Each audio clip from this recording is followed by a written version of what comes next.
Letter రాసి ఈరోజు ప్రభుత్వం మారిన తర్వాత ప్రతిపక్షంలోకి వచ్చిన తర్వాత ఇటువంటి బురద జల్లేటువంటి కార్యక్రమం వాళ్ళు చేస్తున్నారు అధ్యక్ష. ఏది ఏమైనా ఈరోజు ఎన్డీఏ ప్రభుత్వం కృతనిశ్చయంతో, ఎందుకంటే ఈరోజు ఏదైతే ఈ యొక్క 10-12 నియోజకవర్గాలకి నీరు అందించడమే కాదు అధ్యక్ష, దీని ద్వారా చింతలపూడి ఎత్తిపోతల ద్వారా పర్టికులర్గా నాగార్జున సాగర్కి సంబంధించి 2,10,000 ఎకరాలకు సాగునీరు అందించడం ద్వారా ఏదైతే నాగార్జున సాగర్ లెఫ్ట్ కెనాల్ నుంచి తీసుకునేటువంటి నీటిని మనం నిలుపుదల చేసుకోవడం ద్వారా అది శ్రీశైలంలో బ్యాక్ వాటర్ కింద రాయలసీమకు కూడా ఉపయోగించుకునేటువంటి అవకాశం ఈ చింతలపూడి ఎత్తిపోతల పథకం ద్వారా ఉంటుంది సార్ అధ్యక్ష.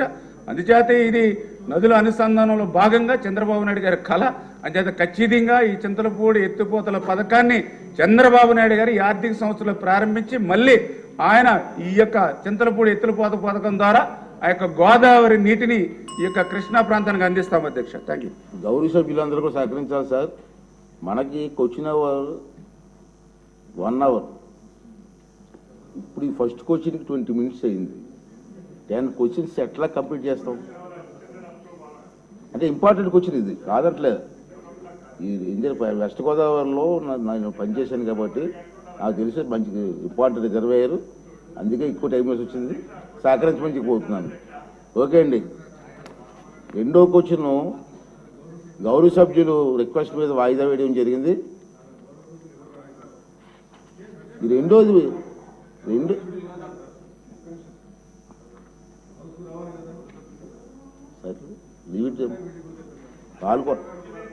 వాళ్ళ కోసం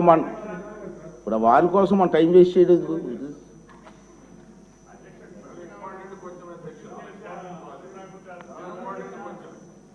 రెండో క్వశ్చన్ గౌరవ సభ్యుల రిక్వెస్ట్ మీద వాయిదా వేస్తున్నానండి. అదే రిటర్న్గా ఇచ్చే సభ్యుల మీద కోరిక. మూడో క్వశ్చన్ మన హోంశాఖ మంత్రులు. అధ్యక్ష ధన్యవాదాలు అధ్యక్ష. సభ్యులు అడిగిన క్వశ్చన్కి అధ్యక్ష, గ్రామ వార్డు సచివాలయంలో మహిళా సంరక్షణ కార్యదర్శుల జాబ్ చార్ట్ వివరాలు ఏమిటని ఇచ్చారు అధ్యక్ష. అయితే యాక్చువల్గా అధ్యక్ష ఇది గ్రామ మహిళా సంరక్షణ కార్యదర్శి అధ్యక్ష ఫస్ట్ ఆఫ్ ఆల్ ఇచ్చింది. అయితే దాన్ని మళ్ళీ తిరిగి వీళ్ళు గ్రామ మహిళా సంరక్షణ కార్యదర్శుల కింద మార్చారు. అయితే వాళ్ళ వివరాలు వాళ్ళ జాబ్ చార్ట్ చూస్తే అధ్యక్ష ఇంచుమించుగా వాళ్ళ జాబ్ చార్ట్ ఇవ్వడానికి 2 జీవోలు మార్చారు అధ్యక్ష గత ప్రభుత్వం. అయితే విషయం చేస్తే ఇక్కడ హోమ్ డిపార్ట్మెంట్ వరకు ఐసిడిఎస్ వరకు ఓవరాల్గా చెప్పాలంటే గవర్నమెంట్లో ఎన్ని శాఖలు ఉన్నాయి అన్ని శాఖల తాలూకా జాబ్ చార్ట్ కలిపి వీళ్ళకి జాబ్ చార్ట్ ఇచ్చినట్టుగా ఉంది అధ్యక్ష. ఇక చదవడానికి చాలా టైం పడుతుంది కాబట్టి సభ్యుల కోరిక మేరకు ఆ సభ్యులందరికీ కూడా ఆ జీవోఎంఎస్ నెంబర్ మనకి 2 ప్రకారం అందరికీ కూడా అందజేయడం జరిగింది అధ్యక్ష. ఎందుకంటే అధ్యక్ష ఇందులోని శాంతి భద్రతలకు విఘాతం కలిగించే అత్యవసరమైన పరిస్థితుల దగ్గర నుంచి చూస్తే అధ్యక్ష ఆఖరికి ఐసిడిఎస్లో అంగన్వాడీ పిల్లల్ని సంరక్షణ వాళ్ళ అవగాహన వరకు కూడా ఓవరాల్గా అన్నీ కూడా ఇచ్చున్నారు అధ్యక్ష. అయితే ఇందుకు వీళ్ళకి ఏంటంటే జాబ్ చార్ట్లు రోజు రోజుకి మార్చడం కూడా జరిగింది అధ్యక్ష. మార్చడానికి జరిగిన కారణం కూడా అధ్యక్ష ఫస్ట్ వీళ్ళని మహిళా సంరక్షణ కార్యదర్శి నుంచి మహిళా రక్షణ కార్యదర్శుల కింద మార్చిన తర్వాత ఆటోమేటిక్గా వీళ్ళు జాబ్ చార్ట్ కూడా మార్చడం జరిగింది అధ్యక్ష.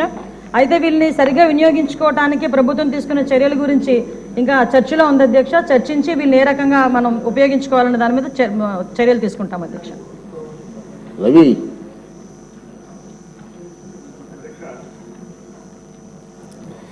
గౌరవ మంత్రి గారు చెప్పినటువంటి ఆన్సర్ అయితే సభ్యుడిగా నేను క్వశ్చన్ చేశాను అధ్యక్ష, నాకైతే అందలేదు అధ్యక్ష. గవర్నమెంట్ నుంచి ఆన్సర్ అయితే నాకు అందలేదు అధ్యక్ష. ఇదొకటి.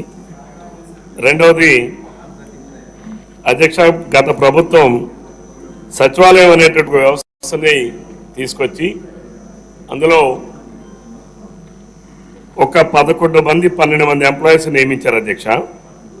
దాంట్లో ఇది ఒకటి మహిళా సంరక్షణ కార్యదర్శి అని చెప్పి మంత్రి గారు చెప్తున్నారు అధ్యక్ష. ఫస్ట్ ఇచ్చింది అది కాదు అధ్యక్ష.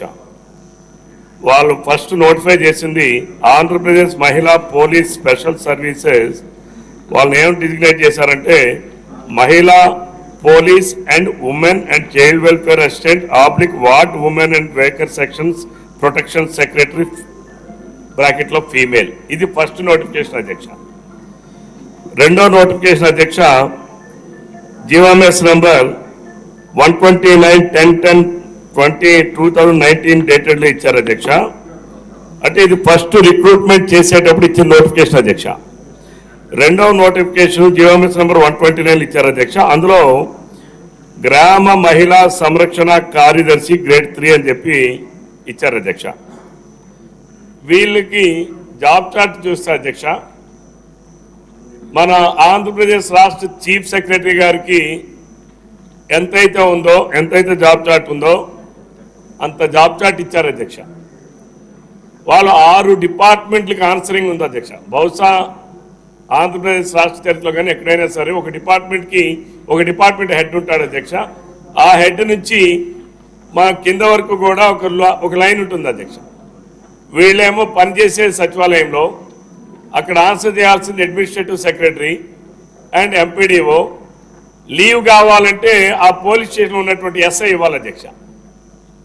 అసలు వీళ్ళు ఉద్యోగం ఏంటో తెలియక, ఏ డిపార్ట్మెంట్ పరిధిలో ఉన్నామో తెలియక వీళ్ళందరూ కూడా సుమారు 13,000 మంది ఉన్నారు అధ్యక్ష. 13,000 మందికి గత ప్రభుత్వం కనీసం ఏ అవగాహనతో ఇచ్చారో అర్థం కాలేదు అధ్యక్ష. దీనిని ఇప్పటికే మనం ఫీల్డ్లో చూస్తే ఇందులో న్యాయస్థానాల్లో కూడా 2 కేసులు వేశారు అధ్యక్ష. ఎవరో ఒక పిల్లి వేశారు అధ్యక్ష. అసలు వీళ్ళు జాబ్ చార్ట్ ఏంటి అని. మరికొందరు 2 నోటిఫికేషన్లు, ఒక నోటిఫికేషన్ మేము ఓన్లీ కార్యదర్శిగా, మహిళా కార్యదర్శిగానే మేము నియమించబడ్డాం కాబట్టి మేము పోలీస్ డ్యూటీలకి మేము ఎందుకు వెళ్ళాలి, ఆ జియోఎంఎస్ నెంబర్ 59 ప్రకారం మేము పోలీసులం కాదని చెప్పి వాళ్ళు కేసు వేశారు అధ్యక్ష. ఈ 2 ఇంకా స్టిల్ కోర్టులో పెండింగ్ ఉన్నాయి అధ్యక్ష. నేను ప్రభుత్వానికి అడిగేది, మీరు ఇప్పటికైనా దానిని ఉపసంహరించుకుంటున్నారా? వాళ్ళు పోలీస్ డిపార్ట్మెంట్లో కొనసాగించాలనుకుంటున్నారా? పోలీస్ డిపార్ట్మెంట్లో కొనసాగించండి. లేదా ఉమెన్ అండ్ చైల్డ్ వెల్ఫేర్ డిపార్ట్మెంట్కే మీరు కన్ఫైన్ చేస్తారా? Women and child welfare department confine చేయండి. ఇది మానసిక క్షోభ అధ్యక్ష. పాపం వాళ్ళు అందరు ఆడపిల్లల అధ్యక్ష. అర్ధరాత్రి పోలీస్ స్టేషన్ పిలిచి నువ్వు బందోబస్తుకి వెళ్ళమంటాడు అధ్యక్ష. అసలు పోలీస్ మాన్యువల్ ప్రకారం పోలీస్ రిక్రూట్మెంట్ ప్రొసీజర్స్ ఏంటి అధ్యక్ష? అంటే 1864 యాక్ట్ ప్రకారం, పోలీస్ యాక్ట్ ప్రకారం రిక్రూట్మెంట్ ప్రొసీజర్ ఇస్ డిఫరెంట్. వీళ్ళని తీసుకెళ్లి పోలీస్ అని చెప్పి ఎట్లా దానిని చేస్తారు అధ్యక్ష? అంటే ప్రభుత్వానికి ఒక అవగాహన లేనప్పుడు కింద పనిచేసేటటువంటి సిబ్బందికి ఏ రకంగా అది ఉంటుంది? ఆడపిల్లలందరూ మానసికమైనటువంటి క్షోభకు గురవుతున్నారు. ప్రభుత్వం సత్వరమైన నిర్ణయం తీసుకోవాలి అధ్యక్ష. వాళ్ళని women and child welfare and protection ఏదైతే ఇంకా మనం పెట్టాలనుకుంటే వాళ్ళని ఎంపవర్మెంట్ ఆఫ్ ఉమెన్ ప్రోగ్రామ్ కూడా ఇన్వాల్వ్ చేయండి. ఆ రకమైనటువంటి జాబ్ చార్ట్ చేసి ఉమెన్ అండ్ చైల్డ్ వెల్ఫేర్ డిపార్ట్మెంట్కి మాత్రమే కన్ఫైన్ చేయండి. ఎందుకంటే పోలీస్ యాక్ట్ ప్రకారం వీళ్ళు రిక్రూట్మెంట్ చెల్లదు కాబట్టి దానిపైన మంత్రి గారు సమాధానం ఇవ్వాలని చెప్పి కోరుతున్నారు అధ్యక్ష. ఓమనిష్ గారు 1 minute. ఈ క్వశ్చన్లో 5 సబ్జెక్ట్స్ సిగ్నేచర్స్ ఉన్నాయి.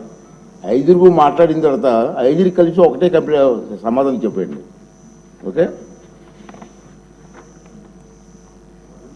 తెంగిరాల సౌమ్య గారు. ధన్యవాదాలు అధ్యక్ష.